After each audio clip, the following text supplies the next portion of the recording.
Hello all, and welcome back to Time to Dice Character Creation, where we make your favorite fictional characters in Starfinder 2nd Edition. That's right, we've got 3 Starfinder characters back to back. We're on a roll. Alright, where was I? Oh yeah. This week we are making Caitlyn Kierman, Sniper Supreme. Caitlyn's childhood was one of privilege, with her parents expecting her to follow in her mother's footsteps and take a seat on Piltover's High Council. But Caitlyn had other plans. She joined the Enforcers to protect the people, quickly proving herself as a skilled investigator and an even better sniper. Now, alongside of V, she works to unravel a criminal conspiracy that threatens both Piltover and Zon, while trying to keep the two cities from tearing each other apart. So beware of spoilers, and without further ado, let's get started. So, what do we need to create this rich, unhinged mongoose? First, we need the skills to land those headshots with extreme impeccable accuracy and precision. Next, we need the Piltover Peacemaker, a powerful shot that pierces through enemies, letting us take out multiple targets with a single strike. Now that's efficiency. And finally, we need some battlefield control, with the Yordle snap traps and 90 caliber nets to keep enemies from getting too close. For our Ancestry, we have yet another human character, so we'll get this out of the way quickly. 8 hit points, medium size, attribute boost to both dex and intelligence, 25-foot movement speed, and the skilled heritage to get free training and later expertise in acrobatics. For our background, we will pick Sheriff because, well, we are the Sheriff. This background gives us a boost to both dexterity and intelligence, training in intimidation and hunting lore, and the group coercion skill feat, perfect for breaking up mobs and clearing out crowds. For our class, nothing beats the steady aim and tactical training of the Operative. I know we just used Operative to build Vi earlier this week, but if anything, that's a testament to the customization Starfinder offers, letting us craft drastically different playstyles with the same class skeleton. As an Operative, we get Expert in Perception, because to shoot a target, we have to find the target first. We also gain Expert in Reflex saves and training in Fortitude and Will saves. Caitlyn is light on her feet, but she is definitely a glass cannon. We get training in 6 skills of our choice, including Society and Survival, for tracking down criminals, Diplomacy for convincing Piltover to appoint us dictator. Just kidding. Probably.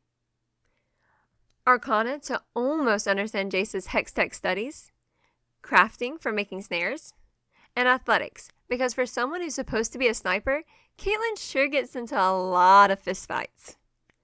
And finally, we also get expert proficiency in simple and martial guns, training in all other simple and martial weapons, and proficiency in light armor. For our attributes, strength starts at a +0. No need for upper body strength when you can take down foes from a mile away. Dexterity's at a +4. Nothing revolutionary here. We need this to hit targets with pinpoint accuracy. Constitution's at a +0. If everything goes according to plan, we don't need extra hit points, since we'll be way too far away to be in any real danger. Intelligence is at a +3. Caitlyn cracks cases that no one else in Piltover can or wants to do. Wisdom and Charisma are at a +1. She's sharp enough to lead a team into the Undercity and persuasive enough to try talking Jinx down, before resorting to force. If you're enjoying this build so far, don't forget to like the video and subscribe for more Starfinder and Pathfinder character creations. Got a favorite character you want to see? Drop it in the comments and you might just see it on your subscription page. Now back to Caitlyn. At level 1, we must pick our Operative specialization, and I don't think anyone would be surprised that we're going with the Sniper specialization. This gives us training in Stealth and the Terrain Stalker skill feat, letting us make minor repositions without needing to roll another stealth check to sneak. This specialization also grants us the Keep Them in Your Sights class feat, allowing us to benefit from the aim action beyond our second range increment. Speaking of which, the Sharpshooter feature also lets us use the aim action, letting us select a creature to deal extra damage to while ignoring the AC bonuses from cover they're benefiting from. Thanks to Natural Ambition, we get 2 class feats at level 1. Mobile Aim lets us aim and stride in the same action, cutting down on this build's action tax whenever we have to move. And Instinctive Aim lets us aim as we draw our weapon, so we're getting even more value out of that action. Finally, Mobile Reload allows us to stride or step whenever we reload our weapons, which is especially important because we'll be using the Assassin Raffle, which only has 1 shot before needing to reload. So, yeah, we're going to be reloading a lot. At level 2, we become the most toxic of players with the Kill Steal class feat. This lets us use a reaction to make a strike against a foe that an ally has hit twice or more during their turn.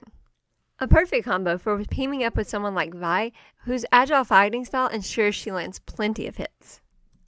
We also pick up snare crafting, which gives us the formula to 4 different types of snares. Just keep in mind, this doesn't give us free snares like some other feats do. We still have to spend the time and the money to craft them.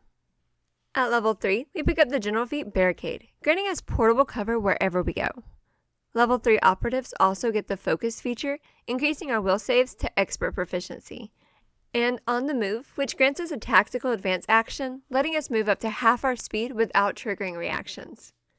We also get our specialized skill set, unlocking the Quiet Ally skill feat, allowing our entire squad to sneak with a single stealth check.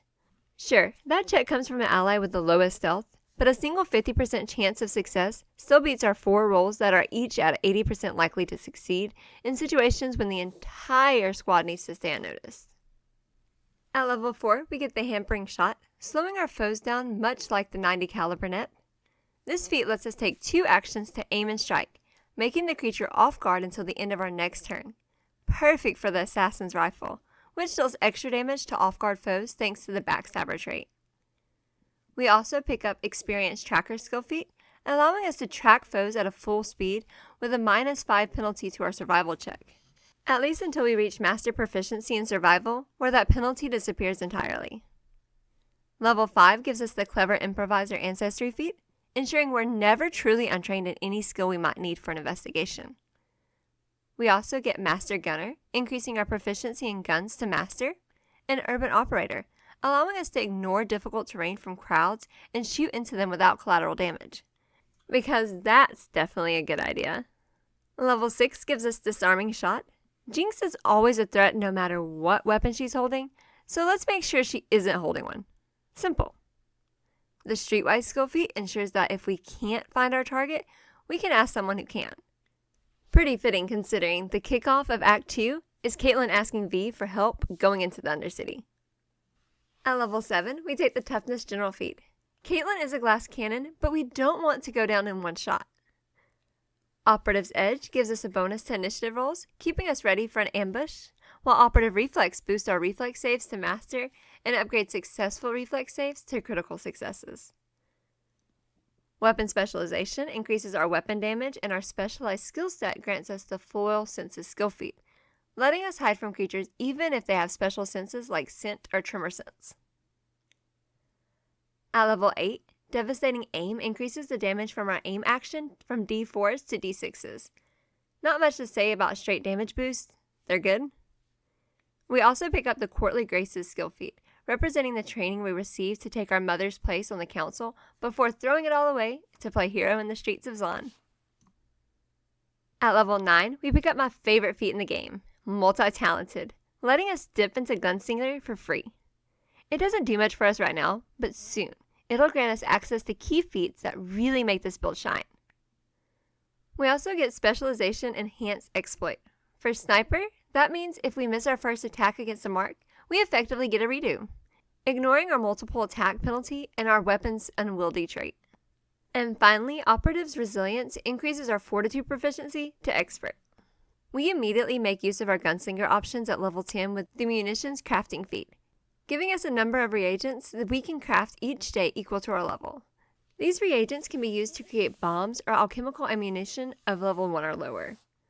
This is a better representation of our 90 caliber net, with options like glue bullets or tanglefoot bags to slow foes down. For our skill feat, we take Intimidating Shot, letting us use a fired shot to frighten our foes. We never miss, so when we do, enemies know we're giving them a chance to reconsider their actions. At level 11, we get Incredible Initiative, upgrading the bonus we get from Operative Edge, making us even more ready for a fight. We also get Masterful Advance, which lets us move at our full speed when using Tactical Advance. And Operative's Expertise increases our class CC to Expert, just in case we want to pick up a machine gun for some automatic fire. At level 12, we finally get a way to replicate Piltover's Peacemaker with the class feat Line 'em Up. This feat lets us fire a piercing shot that not only damages our target, but also any creature in between us and them. We also gain the No Cause for Alarm skill feat, which lets us smooth over tensions between two cities before things get out of hand. At level 13, Caitlyn gains Confident Actualization, allowing her to roll twice and take the better result on a saving throw or skill check once per day. Sometimes the difference between success and failure is purely a matter of self-confidence. She also gets Light Armor Expertise, improving her light armor proficiency for better protection, and Legendary Gunner, enhancing her weapon proficiency to Legendary, making her even more lethal with any weapon she wields. These upgrades make Caitlyn both tougher and deadlier in combat. Level 14 gives us access to Munitions Machinist feat, increasing the level of alchemical supplies we can craft from level 1 all the way up to 3 less than your level, letting us be more potent with gumming up enemy movements. We also get another skill feat at this level. Sniper Stance lets us ignore the penalties to attack while prone, and even lets us take an action to suppress the off-guard condition that we take from being prone for a round, effectively letting us profit from all the benefits from being prone with none of the downsides. At level 15, Caitlyn picks up Assurance, which allows her to automatically take a 10 on any stealth check, ensuring she can always hide effectively, even under challenging circumstances. This is a game changer when paired with Legendary Sneak, which removes the need for cover or concealment to hide, making Caitlyn nearly invisible in any situation. Additionally, Critical Aim allows Caitlyn to apply critical specialization effects on targets she's aimed at, even if she didn't land a critical hit. Finally, Greater Weapon Specialization gives Caitlyn her final damage boost, making her shots even more devastating. These feats solidify Caitlyn's ability to control the battlefield and dish out massive damage while remaining undetected. At level 16, Caitlyn gains the Instant Reload class feat, allowing her to reload her sniper rifle as a free action once per round. This is especially useful because the Unwieldy trait already limits her to 1 strike per round, so the ability to reload quickly ensures she's always ready for her next shot. She also picks up Dive for Cover, which lets her leap 10 feet, land prone, and gain greater cover, even if there's nothing actually to take cover behind. This grants a +4 bonus to AC, making it much harder for her enemies to hit her, and converts many hits into misses and critical hits into plain old success instead. It's an excellent defensive maneuver, allowing Caitlyn to stay safe while repositioning or avoiding danger. At level 17, Caitlyn gains Persistent Confidence, upgrading her Confident Actualization so she can now use it once per hour instead of once per day. This improvement allows her to roll twice and take the better result for skill checks or saving throws much more frequently, offering her better consistency in crucial moments. She also picks up Resolve, which boosts her will saves to master proficiency and turns any successful will saves into critical successes. This makes her even more resilient against mental and emotional effects. Finally, Tactical Barrage reduces her multiple attack penalty, although it's not as impactful for Caitlyn due to Unwieldy trait of her sniper rifle, which already limits her to 1 attack per round. Still, it's a nice bonus for any alternate weapons you might use. At level 18, Caitlyn gains Kill Shot, a feat that significantly boosts her damage potential. With Kill Shot, Caitlyn can aim and then take a shot that deals a minimum of the maximum possible damage for the weapon's damage dice.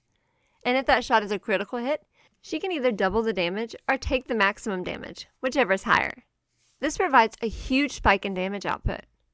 But wait, there's more. If Caitlyn spends 3 actions to make the shot and critically hits, she gets maximum damage on top of everything else that a critical would grant. This opens up the potential for massive damage, at least 188 damage if she can secure that critical hit every round. Pretty impressive for a pampered princess.